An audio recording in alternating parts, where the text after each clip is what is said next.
एक औरत जिसका नाम रीना था, लेकिन उसके ससुराल वाले उसे उसके नाम से नहीं पुकारते थे। उसे अभागन, अशुभ, अपशकुनी आदि नामों से पुकारते थे, मतलब उसे बुरा भला ही कहते थे। रीना की शादी बहुत ही धूमधाम से हुई थी। उसके पति का नाम था सुरेश। 6 महीनों तक तो बहुत अच्छी तरह से उसके ससुराल वाले उससे पेश आते, लेकिन 6 महीने बाद उसकी जिंदगी बदल जाती है। 6 महीने बाद रीना प्रेग्नेंट होती है। फिर खुशियों की जैसे मानो छड़ी लग जाती है उसके घर में, क्योंकि रीना अब प्रेग्नेंट थी। लेकिन जब डिलीवरी का समय होता है, तो डिलीवरी के समय जब बच्चा हो जाता है तो घर में मातम सा पसर जाता है। रीना एक बच्चे को जन्म देती है, लेकिन वो जब डिलीवरी उसकी हॉस्पिटल में होती है तो डॉक्टर घर वालों से बोलता है कि बच्चा बहुत ही नाजुक स्थिति में है, बच्चे के दिल में छेद है। दोस्तों, ये बात सुनते ही पूरे घर में मातम सा पसर जाता है। उसके ससुराल वाले रीना के जो सास ससुर थे, वो रीना को अपशकुन, कलछनी ऐसे ऐसे नामों से पुकारते थे, जिन्हें रीना कभी समझ ही नहीं पाती थी कि आखिर उसके ससुराल वाले, उसके घर वाले उसे इन नामों से क्यों पुकारते हैं, उसने आखिर क्या ही बिगाड़ा है। लेकिन दोस्तों, होनी को कौन टाल सकता है। उसने एक बच्चे को जन्म दिया जिसके दिल में छेद था, और सारा का सारा इल्जाम रीना के सिर पर ही रख दिया गया। दोस्तों, बीमारी में बहुत ज्यादा पैसा खर्च होता है। महीने भर में 5-5, 6-6 हजार रुपए की दवाई आती है उस बच्चे के लिए, क्योंकि उसके दिल में छेद था। दोस्तों, अब समय धीरे धीरे ऐसे ही गुजरता चला जाता है। अब दोबारा से रीना प्रेग्नेंट होती है और फिर डिलीवरी का समय होता है। वो एक लड़की को जन्म देती है, एक बच्ची को जन्म देती है, लेकिन डॉक्टर फिर से कहता है कि इस बार भी ये जन्म से ही बीमार है। दोस्तों, उस लड़की के दिल में छेद नहीं था, लेकिन वो शुरू से ही बीमार रहती। दोस्तों, अब तो ससुराल वालों को मानो जैसे और ज्यादा कहने का ही मौका मिल गया था। अब ससुराल वाले रीना को और ज्यादा बुरा भला कहने लगते हैं। अब जो पति सुरेश था, वो भी अपने माता पिता की बातों में आ जाता है और अपनी पत्नी रीना को कलछनी, असौभागन, न जाने ऐसे ऐसे नामों को लेता है जिसे एक औरत, एक पत्नी कभी भी सुनना नहीं चाहेगी। दोस्तों, रीना बहुत ही ज्यादा दुखी हो जाती है। अब वो करे तो करे क्या। 2 बेटे दिए थे, एक बेटी दी थी, एक बेटा दिया था, 2 संतानें दी थी, और उसकी भगवान ने शायद किस्मत ऐसी नहीं लिखी थी। घर में सब उसे कलछनी, अभागन, असभगिनी, अपशकुनी न जाने क्या क्या कहते। रीना बहुत ही ज्यादा मायूस हो जाती है, बहुत ही ज्यादा रोने लगती है। दोस्तों, जो उसका पति सुरेश था, अब बहुत ही ज्यादा इरिटेट हो जाता है अपनी पत्नी रीना से, और अब रीना को वो मारने लगता है, पीटने लगता है। बात तलाक तक पहुंच जाती है। दोस्तों, तलाक तक जब बात पहुंचती है तो उन दोनों का डाइवोर्स हो जाता है।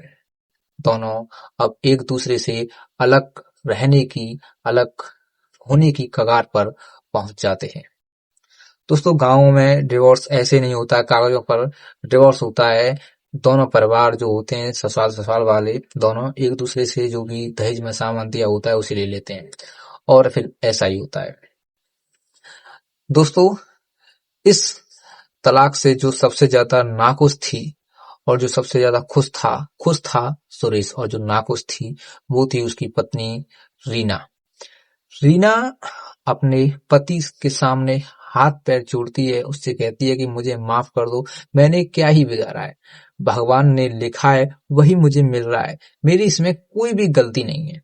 लेकिन दोस्तों, ना तो रीना का पति सुरेश और ना ही उसके सास ससुर उसकी बातों को मानते हैं। रीना बहुत ज्यादा दुखी हो जाती है और सीधा भागते हुए छत पर चढ़ जाती है और छत से छलांग लगा देती है। दोस्तों, रीना छत से जब छलांग लगाती है तो ससुराल वाले उन्हें देखते तक नहीं है, उसे देखते तक नहीं है। जब चीख पुकार होती है तो मोहल्ले वाले लोग आते हैं और मोहल्ले वालों में से ही एक व्यक्ति कहता है कि इसकी सांसें चल रही हैं। दोस्तों, मौत भी रीना को स्वीकार नहीं करती है, ऐसी स्थिति थी रीना की उस समय।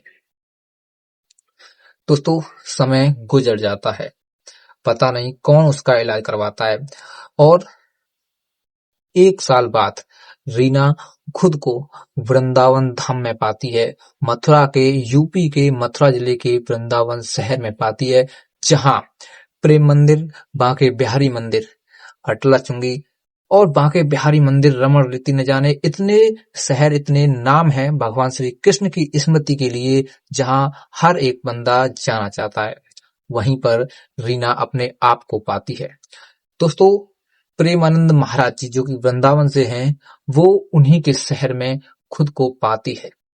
दोस्तों, इस वक्त तक रीना अब शायद ठीक हो चुकी थी, वो चल फिरने लायक थी, लेकिन उसकी हालत ऐसी नहीं थी कि वो अपने ससुराल में पहुंचे, क्योंकि दोस्तों उसने आत्महत्या करने की कोशिश की थी, तो वो घर नहीं जाना चाहती थी। लेकिन उसके मन में हमेशा अपने बच्चों के प्रति स्नेह था कि वो अपने बच्चों को देखना चाहती है, अपने बच्चों से प्यार करती थी। दोस्तों, वो अपने बच्चों के लिए मन ही मन दुआ करती थी, भगवान से प्रार्थना करती थी कि उसके बच्चे सही सलामत हो जाएं। दोस्तों, एक दिन वृंदावन में भगवान प्रेमानंद महाराज जी की कथा हो रही थी। वो अपना जो भी भजन कीर्तन करते हैं वो कर रहे थे, लोग बैठे थे और उनकी बातों को सुन रहे थे। दोस्तों, प्रेमानंद महाराज जी ज्ञान भरी बातें करते हैं, अपनी बातों से हर एक के दिल को जीत लेते हैं। तो रीना भी वहीं सत्संग में जाकर के बैठ जाती है और प्रेमानंद महाराज जी के प्रवचनों को सुनने लगती है। प्रेमानंद महाराज जी सबसे पहले जब प्रवचन देते हैं तो कहते हैं कि स्त्री जो एक अभागन होती है, और अभागन जो होता है वो भगवान के सबसे करीब होता है। जो अभागन स्त्री होती है या अभागन आदमी होता है, वो जब बुरी स्थिति में होता है तो वो बुरी स्थिति में नहीं होता है, बल्कि वो परीक्षा दे रहा होता है। दोस्तों, इस बात को सुनने के बाद में तो मानो जैसे रीना का दिल खुश हो गया, लेकिन उसकी आंखों में आंसू थे। वो प्रेमानंद महाराज जी के द्वारा कही इस बात से बहुत खुश थी, क्योंकि वो समझ चुकी थी कि भगवान उसकी परीक्षा ले रहा है और वो गलत नहीं है। दोस्तों, इन बातों को, प्रवचन को रात भर सोचती रहती है रीना। सुबह हो जाती है। दोस्तों, जब सुबह होती है तो उसकी ससुराल की एक औरत उसे दिखाई पड़ती है। उस औरत को भी रीना दिखाई पड़ती है, तो रीना उस औरत से मिलती है। दोस्तों, उस औरत से जब रीना मिलती है तो वो औरत रीना को उसके ससुराल का हाल बताती है। रीना उससे पूछती है कि बताइए क्या हुआ। वो औरत बोलती है कि बहन, तुम्हारी जो बेटी है उसकी हालत बहुत ही नाजुक है। दोस्तों, इन बातों को सुनने के बाद में रीना की आंखें भर आती हैं। उसकी आंखें भर जब आती हैं तो वो जो औरत थी वो कहती है कि बहन धीरज रख, सब ठीक हो जाएगा। दोस्तों, लेकिन कुछ ठीक नहीं होता है। अगले दिन वो औरत फिर से रीना को कहती है कि रीना, अब तेरी बेटी इस दुनिया में नहीं रही। दोस्तों, रीना उस औरत के मुंह से जब ये बातों को सुनती है तो बहुत ही ज्यादा दुखी होती है और वहीं सड़क पर गिर जाती है और रोने लगती है। लेकिन दोस्तों, वो घर जाने की हिम्मत नहीं जुटा पाती है कि वो अपने बच्चों से मिल सके, अपनी बेटी का मरा हुआ मुंह देख सके। दोस्तों, शाम का समय हो जाता है और प्रेमानंद महाराज जी के भजन कीर्तन का भी समय जब होता है तो रीना वहां उदासी लेकर के पहुंच जाती है और प्रेमानंद महाराज जी के भजनों को सुनती लेती है। तो प्रेमानंद महाराज जी उससे भजन कीर्तन में बोलते हैं कि इंसान जो होता है कभी कभी ऐसे कामों को कर लेता है कि वो सोचता है कि भगवान उसे देख रहा होगा। जैसे मानो अगर इंसान कुछ अच्छे कर्म करे तो भगवान, वो सोचता है कि भगवान उसे देख रहा है, लेकिन वो जब भूल जाता है, जब वो कोई गलत कर्म करता है तो वो भूल जाता है कि भगवान उसे देख रहा है। ये ऐसा इंसान का चरित्र होता है, ऐसा व्यवहार होता है। दोस्तों, इस बात को सुनती है जब रीना, तो वो कहती है कि वास्तव में प्रेमानंद महाराज जी जो हैं वो बहुत ऊंची सोच वाले व्यक्ति हैं, बहुत महान संत हैं। दोस्तों, शाम का समय फिर से हो जाता है, रात हो जाती है, और जब रात होती है तो रीना बहुत ही ज्यादा दुखी होती है, क्योंकि उसने अपनी बेटी को खो दिया था। इधर दोस्तों, ससुराल वालों का हाल बहुत ही ज्यादा बेहाल था। बेटी मर जाती है सुरेश की, और सुरेश की जो जॉब लगी हुई थी वो भी उससे छीन ली जाती है। उसके पिता को लकवा मार जाता है, और माँ की हालत तो बहुत ही ज्यादा नाजुक हो जाती है, वो बीमार रहने लगती है। दोस्तों, सुरेश पूरी तरह से टूट चुका था। अब उसे रियलाइज हो रहा था, उसे एहसास हो रहा था कि उसकी पत्नी उनके लिए अभागन नहीं थी, अपशगुनी नहीं थी, बल्कि वो एक लक्ष्मी थी, और जब तक वो घर में थी, घर में सब कुछ ठीक था। दोस्तों, अब सुरेश भी अपने किए हुए पर पछतावा करने लगता है। दोस्तों, फिर एक दिन जो औरत थी जो वृंदावन में रह रही थी, वो रीना को खबर देती है कि रीना, तेरा बेटा हॉस्पिटल में भर्ती है और बहुत ही नाजुक हालत में है और अंतिम सांसें गिर रहा है। दोस्तों, सुरेश अपने बेटे को हॉस्पिटल में जब भर्ती करवाता है तो डॉक्टर उससे बोलता है कि हम इसकी जान बचा सकते हैं अगर पैसों का इंतजाम हो जाए। डॉक्टर से सुरेश कहता है कि आप पैसों की चिंता मत कीजिए, आप इलाज करिए, मैं पैसों का बंदोबस्त करता हूँ।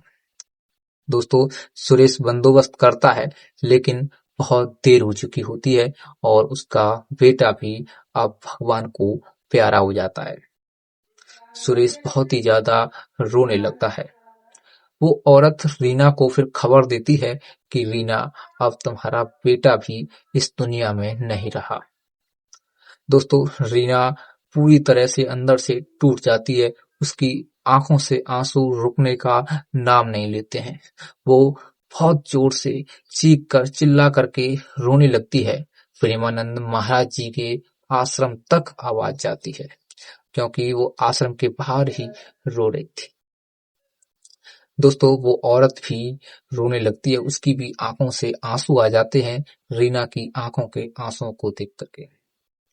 दोस्तों, होनी को कौन टाल सकता है? जो विधाता ने लिखा है वही भुगतना पड़ेगा, वही भोगना पड़ेगा। यही बात प्रेमानंद महाराज जी अपने प्रवचनों में कहते हैं कि उसकी करनी को कोई नहीं मिटा सकता, जो लिखा है सो होकर रहेगा, और वही होता है। दोस्तों, अब समय ऐसे ही और गुजर जाता है। जो सुरेश था उसे अपनी पत्नी रीना की बहुत ज्यादा याद आने लगती है। वो पछतावा करता है कि उसने अपनी पत्नी को घर से निकालकर तलाक देकर अच्छा नहीं किया। बस दोस्तों, फिर क्या, जो औरत थी वो उस सुरेश को मिल जाती है और सुरेश को सब कुछ बता देती है कि ऐसे ऐसे जो तुम्हारी तलाकशुदा पत्नी है रीना, वो वृंदावन में है। दोस्तों, सुरेश वृंदावन में रीना को ढूंढते ढूंढते पहुंच जाता है, और वहीं पहुंचता है जहां रीना रहती थी। वो रीना से मुलाकात करता है। दोस्तों, ना तो दोनों के चेहरे पर खुशी थी, ना ही कोई हलचल थी।